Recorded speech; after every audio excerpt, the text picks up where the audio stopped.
सबसे पहले बात करते हैं मध्य प्रदेश सरकार की बड़ी बैठक होने जा रही है। सीएम शिवराज अधिकारियों मंत्रियों के साथ बैठक करेंगे। मंत्रियों के साथ मुख्य सचिव, प्रमुख सचिव भी शामिल होंगे। सभी विभागों के विभागाध्यक्ष भी बैठक में शामिल होंगे। सुबह 11:30 बजे मंत्रालय में यह बड़ी बैठक होने जा रही है।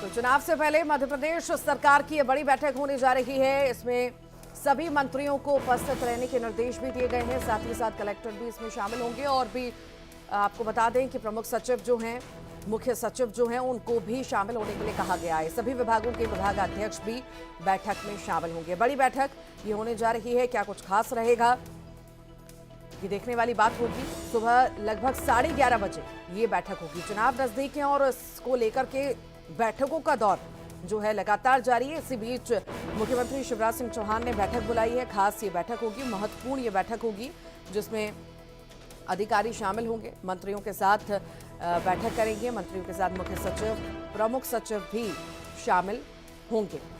सभी विभागों के विभागाध्यक्ष भी बैठक में शामिल होंगे। खास ये बैठक होगी।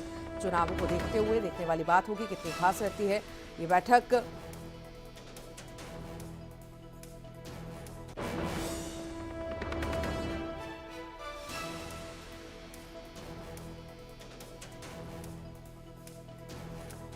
और मुख्यमंत्री शिवराज सिंह चौहान बड़ी बैठक आज लेने जा रहे हैं। कितनी महत्वपूर्ण ये बैठक रहेगी, क्या कुछ खास रहेगा, जानकारी देने के लिए वासु चौरे हमारे साथ जुड़ गए हैं। वासु, मुख्यमंत्री ने बैठक बुलाई है, विभागाध्यक्ष उसमें शामिल होंगे, मंत्रियों को उपस्थित रहने के लिए कहा है, अधिकारी इसमें शामिल होंगे। कितनी खास ये बैठक होने जा रही है? निश्चित तौर पर देखिए, कई मायनों में ये जो बैठक है वे बेहद खास हो जाती है, क्योंकि अक्सर ये देखा जाता है कि सब सीएम किसी भी तरीके की कोई समीक्षा करते हैं, चाहे किसी योजना की हो या किसी विभाग की हो, तो सिर्फ उस विभाग से संबंधित अधिकारी और मंत्री जो है वो साथ में रहते हैं, या फिर मंत्रियों के साथ अलग बैठक होती है और अधिकारियों के साथ अलग बैठक होती है। लेकिन दोनों को ही, ब्यूरोक्रेट्स भी और मंत्री भी अगर साथ में बैठक करते हैं, संयुक्त रूप से बैठक होती है, तो इसका कहीं ना कहीं कई महत्वपूर्ण जो मायने हैं वो निकलकर सामने आते हैं। और इसके एक सबसे बड़ी बात यह है कि मध्य प्रदेश में लगभग ये माना जा रहा है कि अब जल्द ही आचार संहिता लग सकती है। उसके पहले जो जन कल्याणकारी योजनाएं चल रही हैं, सरकार के द्वारा, प्रशासन के द्वारा जो कुछ भी घोषणाएं की गई हैं, उनका कैसे क्रियान्वयन किया जाए, कैसे जनता तक तमाम उन योजनाओं के लाभों को पहुंचाया जाए। और इसके अलावा अगर बात की जाए तो गुड गवर्नेंस को लेकर लगातार जो मध्य प्रदेश में खासा जोर दिया गया है, उस दिशा में कितना बेहतर काम हो रहा है, इन सभी बातों की समीक्षा इस पूरी बैठक के दौरान की जाएगी। और ये कहना भी गलत नहीं होगा कि चुनावी साल है, तो मध्य प्रदेश में सारी व्यवस्थाएं, चाहे वो लॉ एंड ऑर्डर की व्यवस्था हो या फिर अन्य जो तमाम सारी जो योजनाएं चल रही हैं, एडमिनिस्ट्रेशन लेवल पर जो सारे काम चलते हैं, उनका कितना बेहतर रूप से क्रियान्वयन हो रहा है, ये सारी बातों की इस पूरी बैठक के दौरान चर्चा होगी। और न सिर्फ चुनाव है, बल्कि त्योहारी सीजन जो है वो भी शुरू हो चुका है। गणेश उत्सव अभी जारी है, अब इसके बाद नवरात्रि और फिर दिवाली जैसे बड़े त्योहार जो है वो आने वाले हैं। तो उस दिशा में किस तरीके से काम होगा, वो कैसी व्यवस्थाएं बनाई जानी है, इन तमाम बातों को लेकर चर्चा होगी।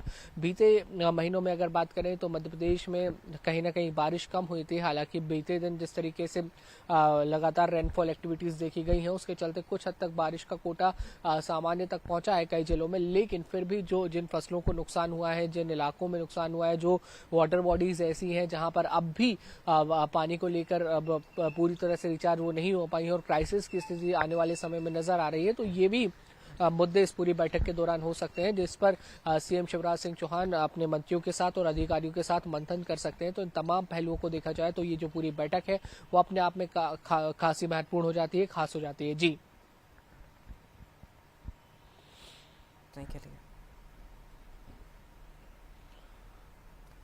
भोपाल से बड़ी खबर की बात करेंगे। सीएम शिवराज महिला समूहों को आज बड़ा तोहफा देने जा रहे हैं। भोपाल के जम्बूरी मैदान में स्व सहायता समूह का बड़ा सम्मेलन होगा। स्कूटी का सीएम वितरण करेंगे। तो महिला समूहों को बड़ी सौगात देने जा रहे हैं मुख्यमंत्री शिवराज सिंह चौहान। जम्बूरी मैदान में कार्यक्रम होने जा रहा है। ये बड़ी खबर इस वक्त आपको बता रहे हैं। लगातार सौगातें जो है मुख्यमंत्री दे रहे हैं महिलाओं को। और इसी बीच जो है महिला समूह को बड़ी सौगात देने की तैयारी में अब मुख्यमंत्री हैं। आज जम्बूरी मैदान में कार्यक्रम जो है रखा गया।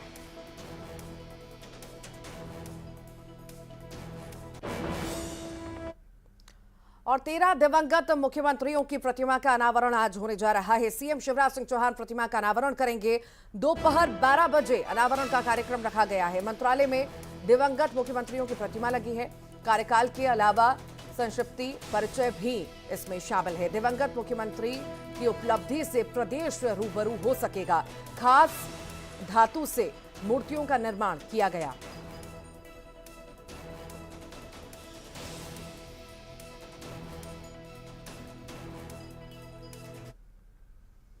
मध्य प्रदेश विधानसभा चुनाव को लेकर बीजेपी ने कैंडिडेट्स की दूसरी लिस्ट जारी कर दी है। इसमें 39 सीटों के लिए प्रत्याशियों के नामों का ऐलान कर दिया है। खास बात यह है कि बीजेपी ने इस लिस्ट में 3 केंद्रीय मंत्रियों को टिकट दिया। इनमें मुरैना की दिमनी सीट से नरेंद्र सिंह तोमर, नरसिंहपुर से प्रहलाद पटेल और निवास से फग्गन सिंह कुलस्ते को प्रत्याशी बनाया गया है। बीजेपी अपने 4 सांसद को भी विधानसभा चुनाव लड़ा रही है। जबलपुर पश्चिम से राकेश सिंह, सतना से गणेश सिंह, सीधी से रीति पाठक और गाडरवारा से उदय प्रताप सिंह को प्रत्याशी बनाया गया है। बीजेपी महासचिव कैलाश विजयवर्गीय को इंदौर विधानसभा 1 से टिकट दिया गया है। छिंदवाड़ा से विवेक बंटी साहू को उतारा गया। खास बात यह है कि इनमें से 36 सीटें ऐसी हैं जहां पिछली बार साल 2018 के चुनाव में पार्टी को हार मिली थी। हालांकि यहां के वर्तमान विधायकों का टिकट बीजेपी ने काट दिया। इससे पहले भी बीजेपी ने अपनी पहली सूची में 39 उम्मीदवारों के नामों की घोषणा की थी।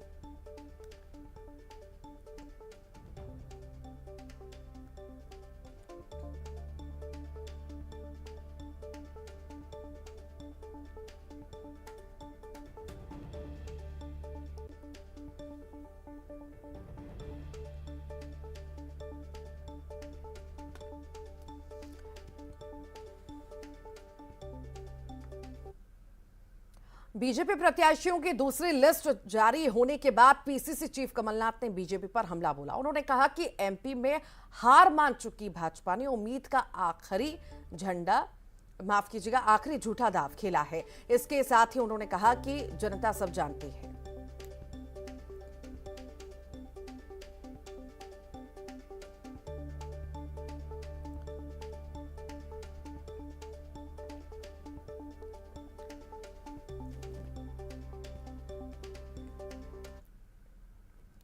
भोपाल की बात करते हैं, जहां पर धीरेन्द्र शास्त्री आज भोपाल आने वाले हैं। भोपाल में 20 किलोमीटर लंबी शोभा यात्रा निकालेंगे। शाम 4 बजे अन्ना नगर से ये शोभा यात्रा शुरू होगी। पुराने शहर से होते हुए अशोका गार्डन जाएगी शोभा यात्रा। 27 सितंबर से भोपाल में धीरेन्द्र शास्त्री कथा करने वाले हैं। 28 सितंबर को दिव्य दरबार भी धीरेन्द्र शास्त्री लगाएंगे।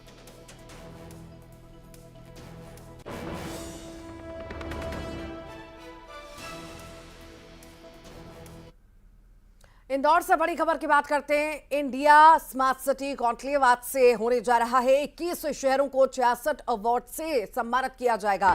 100 स्मार्ट सिटी बेस्ट प्रोजेक्ट को साझा करेंगे।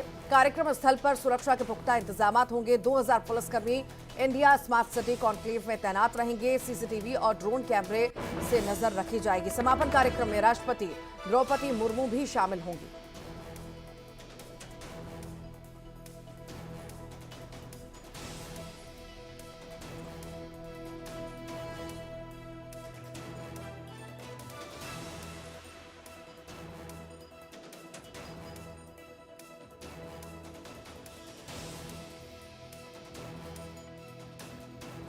के बाद देश के सबसे स्वच्छ शहर इंदौर को एक बड़ी जिम्मेदारी मिली है, इंडिया स्मार्ट सिटी कॉन्क्लेव। और ये आयोजन 26 और 27 तारीख को इंदौर में होने जा रहा है। और इस कार्यक्रम के समापन कार्यक्रम में राष्ट्रपति भी शामिल होंगी। मध्य प्रदेश के राज्यपाल और मुख्यमंत्री शिवराज सिंह चौहान और केंद्रीय मंत्री हरदीप सिंह पुरी, केंद्रीय मंत्री अश्विन वैष्णव भी इस कार्यक्रम में शामिल होने वाले हैं। इस कार्यक्रम की खास जो रूपरेखा है वो अलग अलग तरीके से तैयार की गई है। 100 स्मार्ट सिटी के मेयर्स, अधिकारी यहाँ पे आने वाले हैं लगभग 1200 मध्य प्रदेश के अलावा देश के अलग अलग राज्यों से 1200 मेहमान यहाँ आने वाले हैं और मध्य प्रदेश के लगभग 1000 मेहमान इस कॉन्क्लेव में शामिल होने वाले हैं। देश के सबसे स्वच्छ शहर और देश के सबसे स्मार्ट, जिसे स्मार्ट सिटी का तमगा भी मिला है कुछ दिन पहले, बेस्ट स्मार्ट सिटी इंदौर। इस बार बेस्ट स्मार्ट सिटी इंदौर को मेजबानी का मौका मिला है इंडिया स्मार्ट सिटी कॉन्क्लेव का। लगभग 100 जो स्मार्ट सिटी हैं उससे वो उसके जो अधिकारी हैं, जो महापौर हैं, वो यहाँ कार्यक्रम में शामिल होने वाले हैं और नए नवाचारों पे, नए आइडियाज पे बात होगा कि अलग अलग शहर स्मार्ट सिटी में किस तरीके से काम कर रहे हैं, किस नए टेक्नोलॉजी के साथ काम कर रहे हैं। तो नए कुछ टेक्नोलॉजी भी देखने को मिलेगी। फिलहाल ये जो तस्वीर हम आपको दिखा रहे हैं ये एग्जीबिशन की है और इस एग्जीबिशन में जो अलग अलग 100 स्मार्ट सिटी आएंगे उन्होंने अपने शहर में बेहतर बनाने के लिए, स्मार्ट बनाने के लिए किन नवाचारों पे काम किया है उसका प्रेजेंटेशन होगा, ताकि दूसरे शहर जो है उन आइडियाज से सीख सके, उस पर इम्प्लीमेंट कर सके, उस पर काम कर सके। और इसके अलावा सिर्फ स्मार्ट सिटी नहीं, मध्य प्रदेश के नगर पालिका, नगर परिषद यानी छोटे से छोटे नगर निकाय को भी बुलाया गया, उनके अधिकारी को, उनके जनप्रतिनिधियों को भी, कि यहाँ पर आकर वो देख सकें कि स्मार्ट सिटी किस तरीके से अपने शहर को बेहतर बनाने के लिए काम करता है। वीडियो जर्नलिस्ट संजय बुआ के साथ मिथिलेश गुप्ता, न्यूज़ 18 इंदौर। ग्वालियर से बड़ी खबर की बात करते हैं। कलेक्ट्रेट पर पथराव हुआ है, 10 गिरफ्तार भी हुए हैं इस पूरे मामले में। बता दें, कल पथराव की तस्वीरें सामने आई थी। कलेक्ट्रेट पर पथराव हुआ है, मामले में 10 गिरफ्तारियां हुई हैं। पुलिस ने 10 उपद्रवियों को गिरफ्तार किया है। ग्वालियर में बाहर से अतिरिक्त पुलिस बल भी बुलाया गया। मिहिर भोज प्रतिमा स्थल पुलिस छावनी में तब्दील हो चुका है। शिवपुरी, झांसी, मुरैना से आने वाले रास्तों पर भारी पुलिस बल तैनात की गई है। भीड़ के हमले में 5 पुलिसकर्मी घायल बताए जा रहे हैं, तो वहीं 3 पुलिसकर्मी गंभीर रूप से घायल हैं। 12 से ज्यादा सरकारी और निजी वाहन क्षतिग्रस्त हुए। भीड़ ने अलकापुरी, गोविंदपुरी रेलवे स्टेशन सरोल इलाके में भी हंगामा किया। पुलिस ने गोविंदपुरी इलाके में भीड़ को लाठी चार्ज करके भगाया।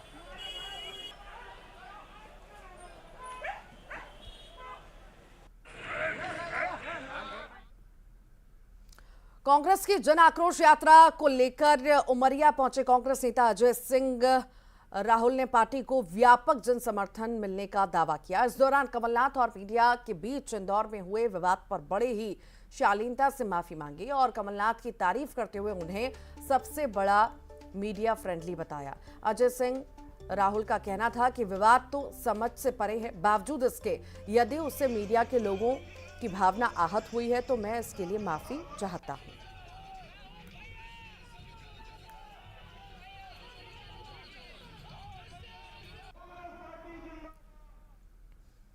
खंडवा के पर्यटन स्थल हनुवंतिया की तस्वीर सामने आई है, जिसमें करोड़ों रुपए की लागत का हाउस बोट और क्रूज पानी में डूबे हुए नजर आ रहे हैं। इसमें पर्यटन निगम की लापरवाही सामने आ रही है। बारिश के सीजन में क्रूज और हाउस बोट को दूसरी जगह शिफ्ट किया जाना था, लेकिन ऐसा नहीं हुआ। इसलिए हवा आंधी के चलते क्रूज और हाउस बोट पानी में डूब गए। आपको बता दें कि इंदिरा सागर बांध के बैकवाटर से हनुवंतिया टापू निर्मित हुआ है, जहां जल महोत्सव का आयोजन किया जाता है। यहां सजने वाली टेंट सिटी और वाटर स्पोर्ट्स एक्टिविटी पर्यटकों को आकर्षित करती है।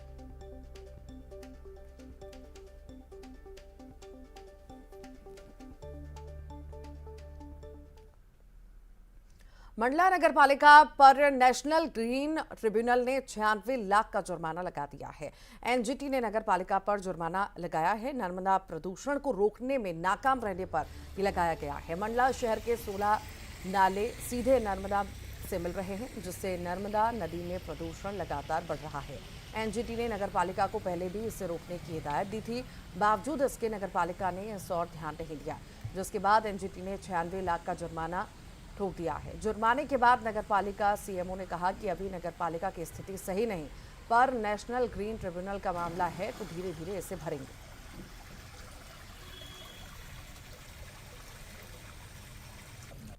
का अभी पत्र आया था, उसमें प्रदेश में अधिकतम निकायों पर अलग अलग राशि का ये क्या है, जिसमें नगर पालिका मंडला पर भी 96 लाख का जुर्माना लगाया गया है। पानी बहता है तो वहाँ के लोगों ने ऐसे नए नए प्रोजेक्ट बनाए हैं जिससे कि नर्मदा जी भी प्रदूषित नहीं होती और हमारा नगर पालिका का काम भी चलता है।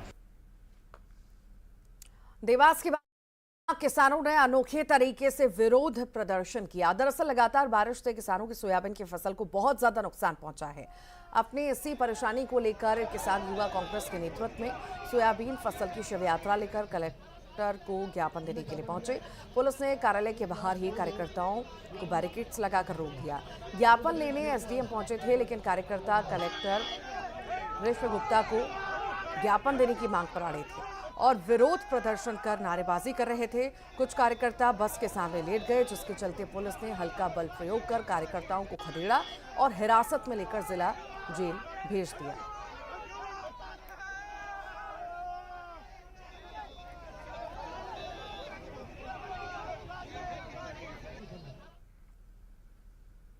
टीवी की दुनिया के कलाकार खंडवा पहुंचे। टीवी कलाकार प्रेम चौधरी और सुरेंद्र सिंह ने हरफन मौला कलाकार किशोर कुमार की समाधि पर जाकर माथा टेका और सुरमई अंदाज में उन्हें याद किया। साथ ही किशोर कुमार को भारत रत्न दिए जाने की मांग का समर्थन करते हुए उनके जर्जर होते पैतृक मकान की सरकार से सुध लेने की मांग की।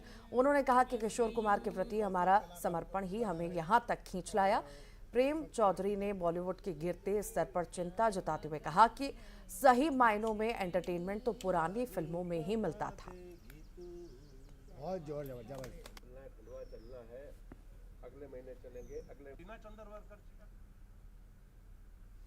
लोगों को तरह तरह के शौक होते हैं। कई शौक थोड़े अजीब भी होते हैं। रायपुर के ललित मिश्रा को भी अनूठा शौक है। शोक पत्र जमा करने का। आखिर क्या है इसकी वजह? कोई भला शोक पत्र क्यों जमा करेगा? आइए जानते हैं।